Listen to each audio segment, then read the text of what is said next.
मस्जिद में नमाज पढ़ने जाओ तो सबसे पहली सफ में जाओ।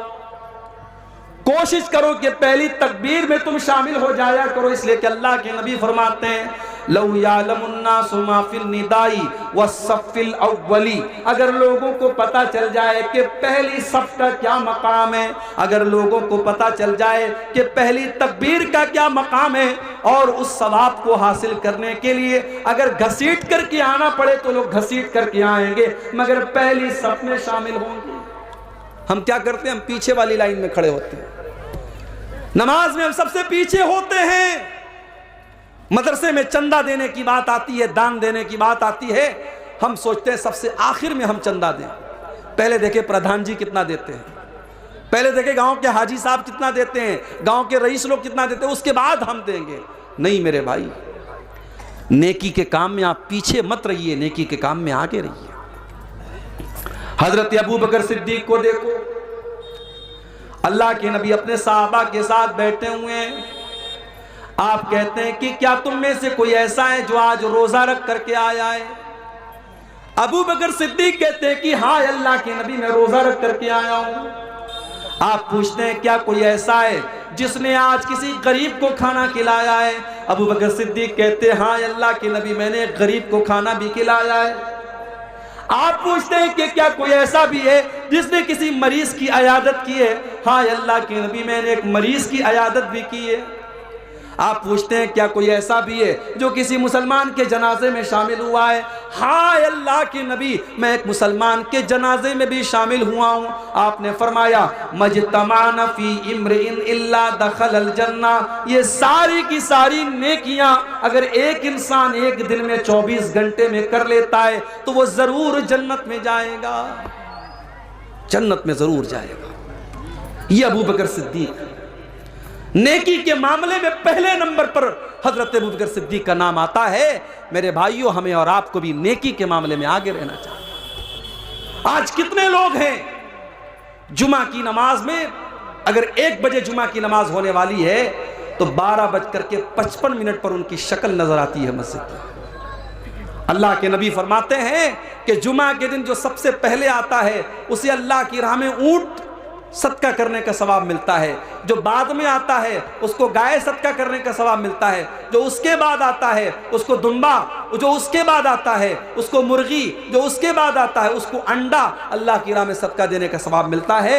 और जब इमाम खुतबा देने के लिए आता है तो ये सवाब लिखने वाले फरिश्ते सवाब लिखना बंद कर देते हैं और वो भी इमाम का खुतबा सुनने लगते हैं। हम लोग तो इतने बदनसीब हैं कि ऊंट छोड़ दो, गाय छोड़ दो, दुम्बा छोड़ दो, बकरा छोड़ दो, मुर्गा छोड़ दो, अंडा छोड़ दो।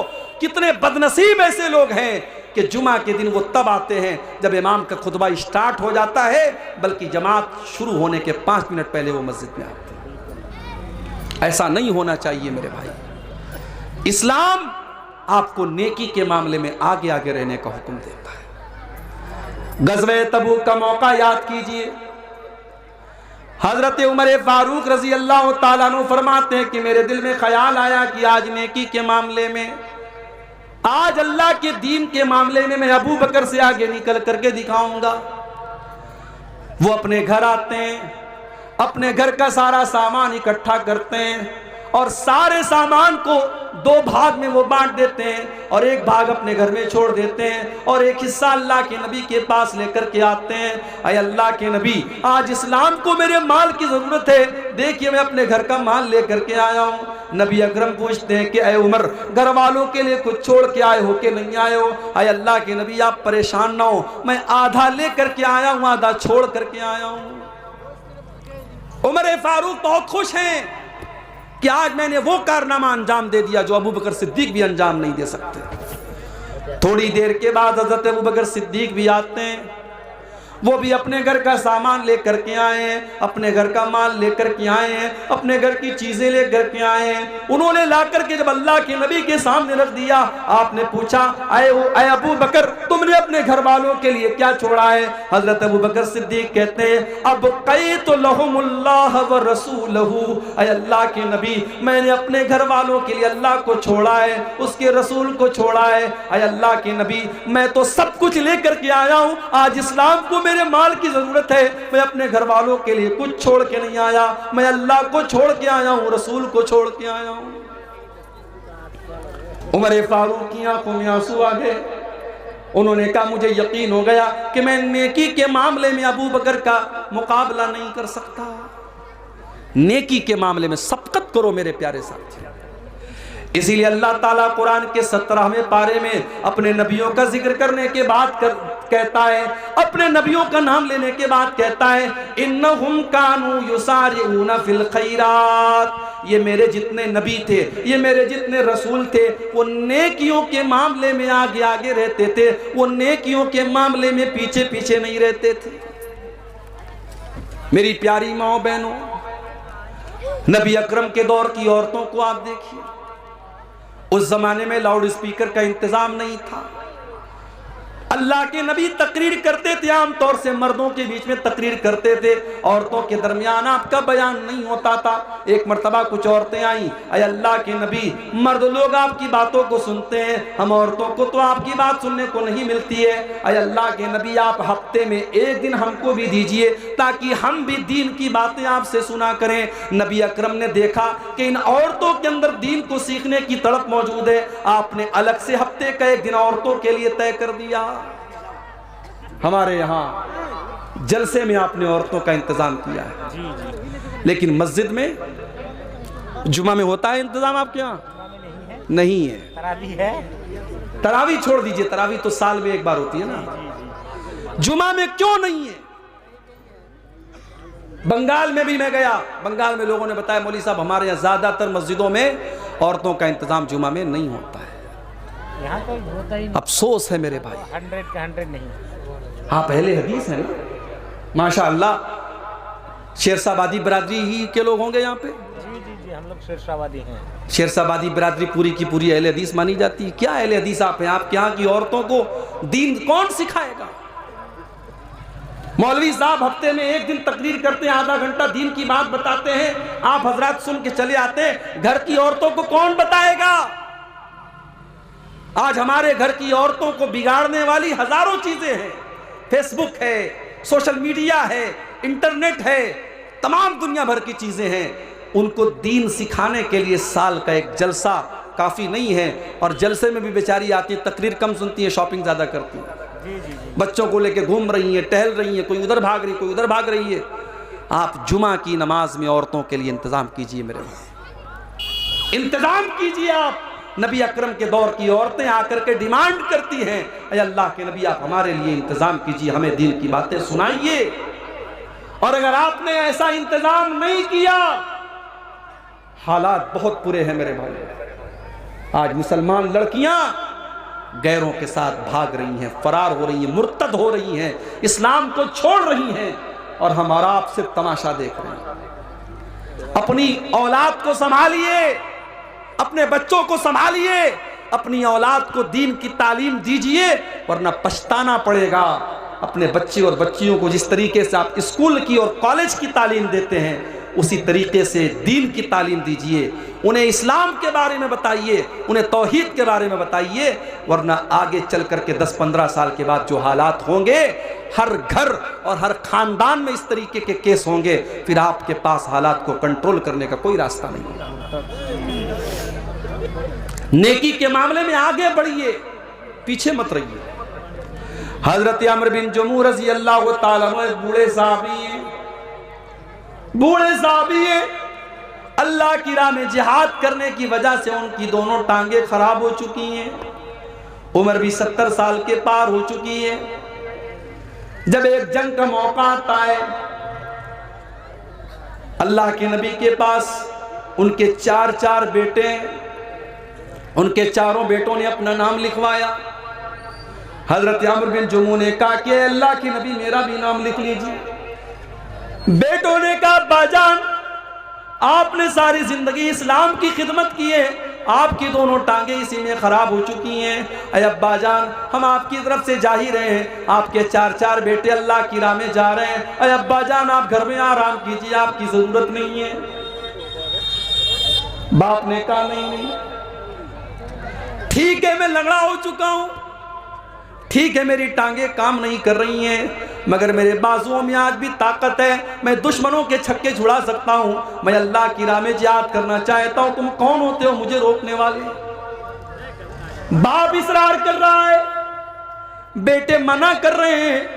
मामला अल्लाह के नबी के पास आता है। बेटे कहते हैं अल्लाह के नबी मेरे बाप को समझाइए, उनको बताइए, वो तो बूढ़े हो चुके हैं, उनकी दोनों टांगे काम नहीं कर रही हैं। अल्लाह के नबी ने हजरत अमर बिन जमू से कहा कि आप मत जाइए, आपको जरूरत नहीं है। कहा अल्लाह के नबी मैं चाहता हूं कि मैं इस जंग में जाऊं और मैं शहीद हो जाऊं और मैं अपनी इन्हीं लंगड़ी टांगों के साथ मैं जन्नत में चला जाऊं। नबी अकरम ने उनका जज्बा देखा, उनके दिल का जज्बा देखा। आपने बेटों से कहा जाने दो, इनको अल्लाह की राह में जाने का शौक है, इनके अंदर जज्बे जिहाद है, इनको रोको मत, इनको जाने दो। चुनांचे जंग होती है और हजरत अम्र बिन जमू अल्लाह की राह में जिहाद करते हुए उसी हालत में शहीद हो जाते हैं। ये थे नबी के सहाबा, नेकी के मामले में आगे आगे रहने वाले। हम और आप नेकी के मामले में पीछे रहते हैं, इंतजार में रहते हैं कि हमें कोई जब मोटिवेट करेगा, जब कोई कहेगा तब हम ये काम करेंगे। मेरे प्यारे साथियों, नेकी के मामले में आप आगे बढ़िए।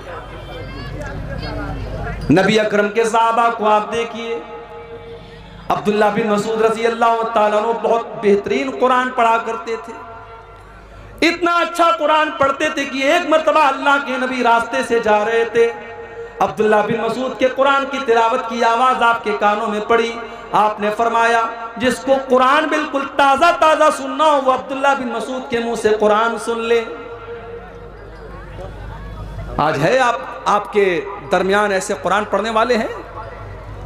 कुरान पढ़ने वाला कोई होता भी है तो उसके फटे कपड़ों की वजह से हमें लगता है ये मदरसे में पढ़ने वाला बच्चा है, हम उसको हकारत की नजर से देखते हैं। स्कूल में टाई और पैंट और कोट पहन करके जाने वाला हमें अच्छा लगता है, और मदरसे में फटा पुराना कपड़ा पहन करके पढ़ने वाला, दिन भर कुरान की तिलावत करने वाला हमें बुरा लगता है। मेरे प्यारे साथियों, उस स्कूल के सूटेड बूटेड बच्चे से बेहतर है उस मदरसे में पढ़ने वाला मैला कुचैला कपड़ा पहन करके दिन रात कुरान पढ़ने वाला। इसलिए कि अल्लाह के नबी फरमाते हैं खैरुकुम मन तअल्लमल कुरान व अल्लमहु, तुम में सबसे बेहतरीन इंसान वो है जो कुरान को सीखता है और सिखाता है, कुरान को पढ़ता है और पढ़ाता है। अब्दुल्ला बिन मसूद इतना अच्छा कुरान पढ़ते थे, अल्लाह के नबी ने फरमाया कि जिसको सुनना हो कुरान बिल्कुल तरोताजा, वो अब्दुल्ला बिन मसूद के मुंह से कुरान सुन ले। जब अल्लाह के नबी ने ये बात बयान की, हजरत उमर फारूक के दिल में ख्याल पैदा हुआ कि ये बात अब्दुल्ला को बतानी चाहिए। उन्होंने रात के 12 बजे, आधी रात को उन्होंने जाकर के अब्दुल्ला बिन मसूद के दरवाजे को खटखटाया। अब्दुल्ला बिन मसूद ने दरवाजा खोला, देखा हजरत उमर आए। क्या बात है उमर, क्यों आए हो? आए अब्दुल्ला, मुझे मालूम है कि ये वक्त मुनासिब नहीं था, रात के 12 बज रहे हैं, आधी रात हो चुकी है, लेकिन मैं तुम्हें एक बात बताना चाहता हूं। अल्लाह के नबी ने तुम्हें एक खुशखबरी दी है। क्या खुशखबरी दी है? कहाँ है अब्दुल्ला? नबी अकरम ने आज तुम्हारी तिलावत की आवाज सुनी थी, तो नबी अकरम ने फरमाया था कि जिसको कुरान सुनना हो, बिल्कुल ताज़ा ताज़ा कुरान सुनना हो, वो अब्दुल्ला के मुंह से कुरान सुन ले। मैंने सोचा कि मैं आधी रात को मैं जाकर के तुमको बता दूं, ताकि सबसे पहले मैं ये खुशखबरी तुम्हें सुना दूं। एक मुसलमान को अच्छी खबर देने में भी सवाब मिलता है, मैं ये खबर तुम्हें सुनाने आया हूं। हजरत अब्दुल्ला ने कहा कि आपने थोड़ा सा लेट कर दिया, थोड़ा सा आपने डिले कर दिया, थोड़ा सा लेट कर दिया। अभी थोड़ी देर पहले हजरत अबू बकर सिद्दीक आए थे और उन्होंने ये खबर मुझे दे दी है। हजरत उमर ने पेशानी पकड़ के कहा कि अबू बकर, उमर तेरा मुकाबला नहीं कर सकता। मेरे प्यारे साथियों, ये नबी के सहाबा थे जो नेकी के मामले में सबकत करते थे। आज हम कारोबार में सबकत करते हैं, ज़मीन जायदाद में सबकत करते हैं, दुनिया के ऐशो आराम में सबकत करते हैं, लेकिन हम जन्नत के लिए सबकत नहीं करते। सूरह आले इमरान की आयत हमें यही मैसेज दे रही है, वसारिऊ इला मग़फ़िरतिन मिर रब्बिकुम व जन्नतिन, मेरे बंदो तुम अल्लाह की जन्नत को पाने के लिए और अल्लाह की मग़फ़िरत को पाने के लिए जल्दी करो।